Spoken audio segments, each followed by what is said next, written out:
মই ভাবো যে মহিলা উদ্যমিতা আঁচনিখন যদি আমি সফল হ'ব পাৰো আৰু আমাৰ মহিলাসকলে যদি নিজৰ ভৰিত নিজে থিয় দিব পাৰে, এই আঁচনিখনে অসমৰ গ্ৰাম্য অৰ্থনীতি সম্পূৰ্ণ পৰিৱৰ্তন কৰিব পাৰে। সেইকাৰণে আমি মহিলাসকলক 10,000 টকা দিছোঁ, 25,000 আৰু দিম, 50,000 আৰু দিম।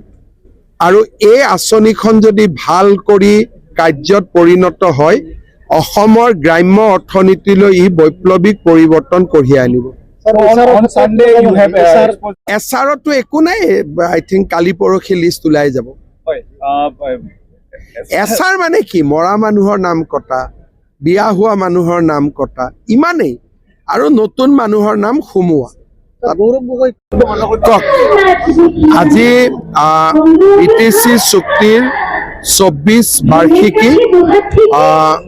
2003 চনত প্ৰধানমন্ত্ৰী অটল বিহাৰী বাজপেয়ীৰ কাৰ্যকালত BTC চুক্তি স্বাক্ষৰিত হৈছিলে। আজি এটা অত্যন্ত আনন্দৰ দিন। মই BTC-বাসীক এই 24তম চুক্তিৰ যি বাৰ্ষিকী উৎসৱ, তাৰ বাবে মই ধন্যবাদ আৰু অভিনন্দন জ্ঞাপন কৰিছোঁ আৰু BTCৰ সৰ্বাংগীন উন্নয়ন কামনা কৰিছোঁ। আপুনি 2003 যেতিয়া চুক্তিখন স্বাক্ষৰ হৈছিল তেতিয়াও দেখিছে, আৰু 24 বছৰ পিছত কিমান পৰিৱৰ্তন দেখা পালে? 2003 যেতিয়া চুক্তি স্বাক্ষৰিত হৈছিল, প্ৰথম 6 মাহখন চুক্তিৰ কাৰ্যকৰীকৰণৰ কাম হাতত লওঁতে বহুত মন্থৰ হৈছিলে। তেতিয়া অসম চৰকাৰে মোক দায়িত্ব দিছিলে যে চুক্তিৰ কাৰ্যকৰীকৰণত মই ব্যক্তিগতভাৱে চোৱা চিতা কৰিব লাগে।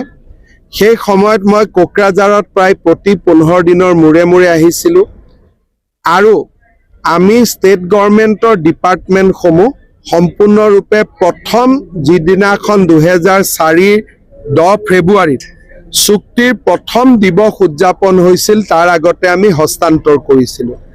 আজি BTCত বহুত পৰিৱৰ্তন হ'ল। মই এটা সৰু উদাহৰণ দিছোঁ যে মই ছুইজাৰলেণ্ডত থাকোঁতে যেতিয়া ইয়াত এটা সাম্প্ৰদায়িক অশান্তি হৈছিলে, মই মনতে ভাবিছিলোঁ সকলো কাম বাদ দি মই ইয়ালৈ উভতি আহিব লাগিব। কিন্তু BTCৰ ৰাইজে নিজেই নিজৰ সমস্যা নিজেই সমাধান কৰিলে, মোৰ অহাৰ প্ৰয়োজনো নহ'ল। তাৰমানে আজি BTC চুক্তি স্বাক্ষৰৰ 24 বছৰ পিছত BTCৰ ৰাইজৰ মাজত একতা, সম্প্ৰীতি আৰু শক্তি ইমানেই বাঢ়িছে যে ৰাজ্য চৰকাৰৰ সহায় নোহোৱাকৈও এতিয়া BTC-বাসীয়ে নিজৰ সমস্যা নিজে সমাধান কৰিব পাৰে। গতিকে মই অত্যন্ত আনন্দিত, মই গৰ্বিত।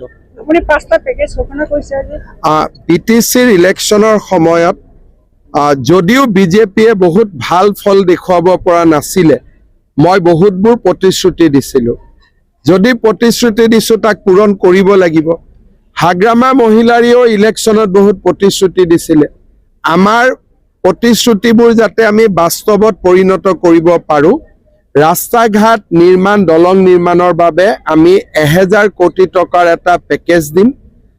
15,000 ল'ৰা ছোৱালীক আমি 2 লাখ টকাৰে আত্মসংস্থাপনৰ সুবিধা দিম। চেন্নাইত এটা বড়োলেণ্ড ভৱন নিৰ্মাণৰ বাবে আমি পুঁজি দিম, আৰু বিহু, ঝুমুৰ, বাগৰুম্বা তিনিওটাকে আমি নতুন দিল্লীলৈ লৈ যাম, যাতে ৰাষ্ট্ৰীয় প্ৰেক্ষাপটতো অসমৰ সংস্কৃতি জিলিকি উঠিব পাৰে।